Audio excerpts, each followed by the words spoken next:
Right. And the parodies, I love doing it. They were hilarious. And they were big for a while. Real big. These guys made a lot of money. Now, when were they coming out? Like, when were they really big? I really want to say Weird Al was probably, I want to say around early to mid 90s is when he was big. Cletus T. Judd was probably right after that. Like Cletus T. Judd he was all country and he played that part to its, overall, I think he had a mullet if I remember right. Wow. And thinking back, if I'm remembering correctly, Cletus T. Judd basically looked like a trailer trash version of Guy Fieri. Wow. That's what we're looking at. But one of my all-time favorite, because it's not just parodies, it's people that write original songs, but they're just complete horseshit. College Humor. Have y'all ever heard of them? Yeah. Oh, yeah. They had a song years ago. Reggie, I want to say it was Reggie White, sang the song, made the music video. The song was called What About Blowjobs? That was Reggie White. And it was a whole song. And when I say a music video, this was a high production. It starts out with smoke coming around. They spent money on this. And oh yeah, he does not laugh through the whole. It's a serious ballad of a love song. Yeah. Like it's Celine Dion out there singing her heart out. If you and he's singing about blowjobs, how to give them, how to do it right, what happens. You know what and I remember watching that because my friend showed it to me. And this is when I found out what college that, and also they did the Batman parody. That one's fucking hilarious. If y'all have not seen College Humor, jump on YouTube, look up College Humor. It's go watch some of now. And it's not just the songs. They pull pranks on each other. The main guys. Now, okay, they're probably my age now. But their YouTube channel's still going strong today. They've been around for a long time. Yeah, they pull pranks on each other, and one of them was like one of the guys was at a baseball game with his wife, and the other guy paid him to put a marriage proposal up on the big screen at the baseball game. And I'm talking a major league game. Yeah. Not some little high school game. And, just a prank. Yeah. Well, the payback was they're at an NBA game. And it might have been an NCAA, but either way, it was a big, big game. TV, crowded. And they drew like a seat number. They do the thing where you can shoot and win money if you make the basketball from half court. Well, they pulled the dude that made the marriage proposal prank. They pulled his seat number, and he got to take a half-court shot to win like $1 million. When he goes back to sign all the forms, saying that in air quotes, the other guy goes out in the middle of the court and tells everybody there, no matter what happens, cheer like he made the shot. So the guy comes back out, he's blindfolded. Yeah. That was the thing. You had to make a blindfolded half-court shot. Okay. And he shoots it, and a few seconds later, the whole place goes apeshit, screaming like he just won $1 million and made this shot. He's running all over the court. So he's going crazy, and his homeboy that was pulling the prank on him walks up, puts his arm around him, patting him, and the dude turns and looks, and his face just drops. He knows in that second, he's like, son of a bitch. He got me. The level of holy shit to that prank. Like I pull pranks on people, but that is above and beyond. That was amazing. Which I was going to, like, speaking of the blowjob song, there's the other comedian that's made songs like that, Adam Sandler.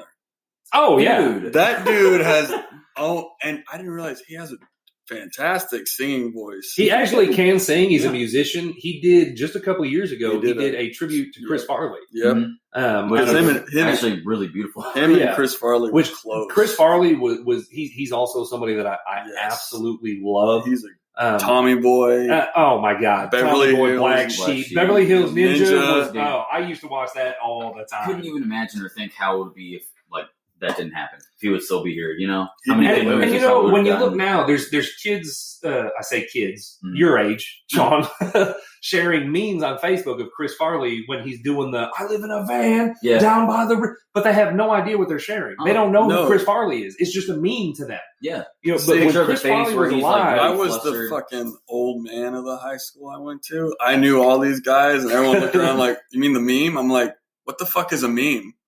They're like this. I'm like, dude, that's not. Did y'all get the thing when memes first started? Did you get the people calling them memes? I called them memes. Did you? I didn't know what they were. I thought they were memes. And then my dad, when I finally learned, a few years later, my dad was like, "Hey, what's this meme?" I was like, "It's not a meme." Meme. The two that get me, meme and GIF. GIF. Yeah. It I call literally them stands GIF. for graphic interchange format. It's a GIF. It's I a call GIF. I mean, you hear me?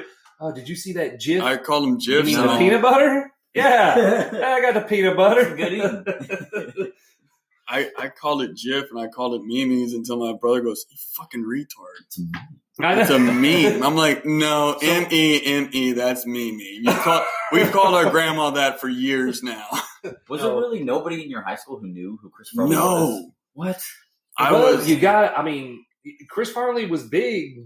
Yeah, but he's had some really. There was, even like- from little kids that they've seen those movies. My girl Lisa didn't know who John Wayne was. Oh wow. This was the first questioning of my relationship with her because I was like, oh yeah, I was like, True Grit, John Wayne, that's the guy we were raised to be. Like that was what my grandpa tried to implant in our brains. And she's like, who's John Wayne? I was like, the fuck?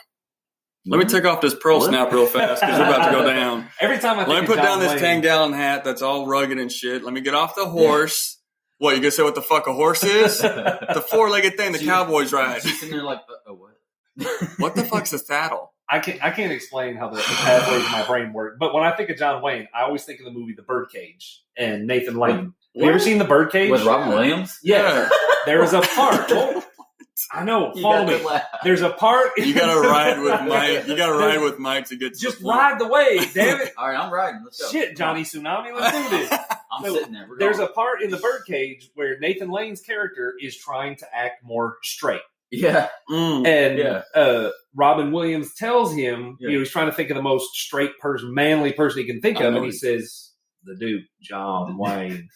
So Nathan Lane gets up in his clogs or whatever he's wearing Yeah. and imitates John Wayne's walk and comes back and looks at Robin Williams and says, no good. And Robin goes, actually, that was perfect. I just never realized John Wayne walked like that. and I don't know why that's what. And The Birdcage is one of my.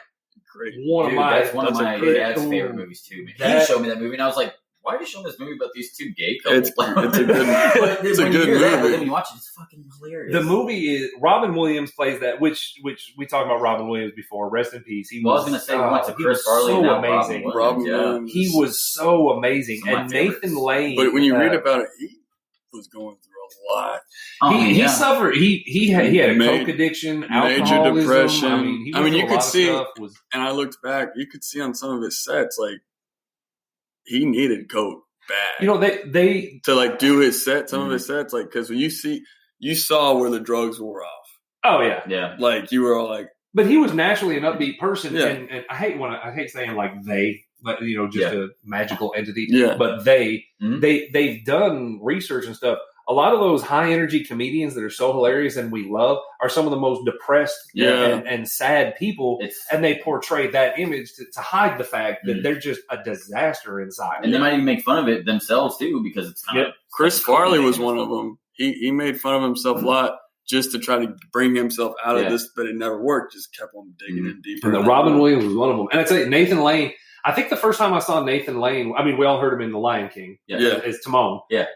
But The Producers, I don't know if y'all have ever seen that. It was a Broadway musical. They made a movie. Was there a movie? Nathan Lane and Matthew Broderick. Yeah. But Nathan Lane is hilarious. And I watched him on an interview one time, and he said that it might have been on Ellen or something, because they had asked him, as a gay man, how was your childhood or whatever. And he said when he came out to his mother, she said something along the lines of, "You're not my son, and I don't want to see you anymore." And he said, "So I guess that went pretty well." Well, it could be expected, right? You gotta ride at the situation. And Nathan Lane really, he's got a great singing voice and amazing acting. Yeah. But the combination of him and Robin Williams in that movie so It was just amazing. and then Hank Azaria as the housekeeper. Yeah. Oh my God, dude! And then the best part of the whole movie, you see Gene Hackman in drag. Yes. Gene Hackman. I never thought I'd ever see him in that. The Like, head I was coach like, of the my Hoosiers. God. I want to go back and watch this movie again right now, man. Oh my I've watched God. this so many times. That Tu Wong Fu is another one. I love Patrick Swayze. We Yeah. talked about before, and Wesley big Snipes Patrick and Swayze. John You're a big Leguizamo. Patrick Oh yeah, and Yeah. see, I grew up watching Patrick Swayze on Point Break, Roadhouse, Dirty Dancing, Oh, he's North and South. Have y'all ever seen the North and South series? Ghost. Amazing. Yeah. If you get a chance, it's a very long mini series. It's got Patrick Swayze, Kirstie Alley, Okay. I can't remember his name, but he plays Major Winchester on MASH is in it. It's got a lot of big names in it. But it's centered around, obviously, North and South. It's centered around the Civil War, where Patrick Swayze's family lives on a plantation in South Carolina, and he goes to West Point, becomes best friends with a guy whose family owns a steel mill or iron factory, something in Pennsylvania. So they're on opposite ends when the Civil War starts. They both get commissions in the separate armies. But it's really a very good story. Yeah, and it's a miniseries.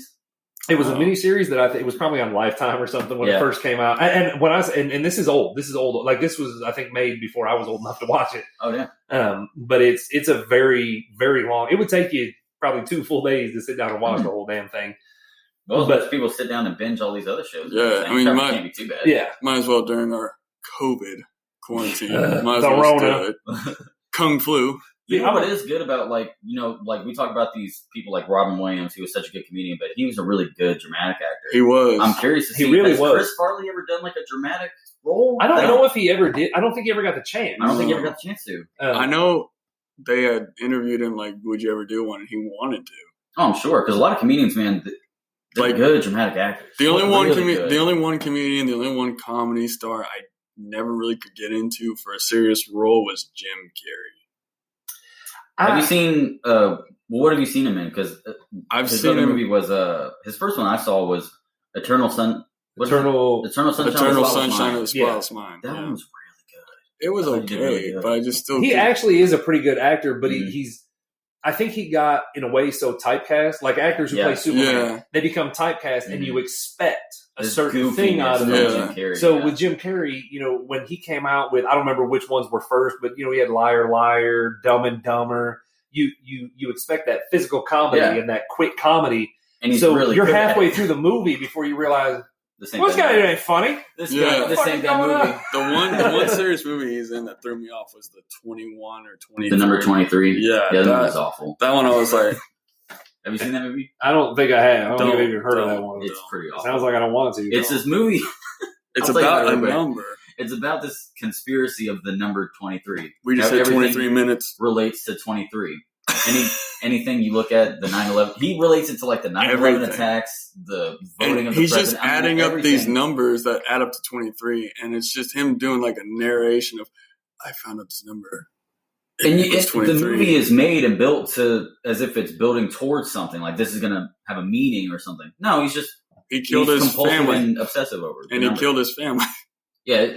Yeah, spoiler alert, but don't see the movie. Well, I didn't plan on it. You're not going to see the movie. You're not going to see the movie to even care. Yeah, don't give it any time. But one good actor who was a great comedian, and I just recently found out is a great dramatic actor, is Adam Sandler. Yes. Have you guys seen Uncut Gems? No. And I was just going to bring that up when we were talking about Adam Sandler. I want to see that because the previews I've seen and the reviews I've read. Holy shit. Adam Sandler has been not necessarily one of my favorite comedians in stand-up, but as far as movies go, his comedy movies got us shaky for a while. I saw Jack and Jill, and I'm good. But when you go back to the good Billy Madison and Happy Gilmore, you get. I even like some of his kind of older but newer, like Little Nicky. I fucking love Little Nicky. Oh yeah, Little Nicky was good. It's just fucking great. I liked Mr. Deeds. Yeah. I thought 50 that was First great. Dates. 50 First Dates, yeah. 50 First Dates is legitimately like a good dramatic movie in parts too. And Adam Sandler has done dramatic roles before, but it wasn't. But this Uncut Gems, that one looks like I've heard a really good movie. He blew me away. The cat. You know what? I thought we were slipping back into the supernatural. Somewhere. Let's pull out of it. I don't feel like wanting to throw up again. But no, Adam Sandler's working Uncut Gems, dude. Holy shit! Yeah, I heard great reviews. Don't go in that movie. Go into the movie. And, open-minded. Drink a couple of drinks first. It's anxiety-inducing. I don't really need the little pat on the back to do that. I'm pretty much going to do that. All right, well then give yourself a bottle then, because by the time the movie's over, your nerves are going to be shot. I'm just going to take a couple extra pills. I see, and I know I'm going back to Robin Williams. I think his first dramatic role was What Dreams May Come. Mm-hmm. Was that the one where he died, right? I think so. And then he's trying to find his family or something like that. And when that first came out, it didn't go over well. Yeah. But now looking back, people are like, this actually was a pretty good movie. I remember watching it when I was a kid, but I haven't seen it since. The movie I still love Good Will Hunting. That one. That's one of my favorites. The scene with him and Matt Damon. That was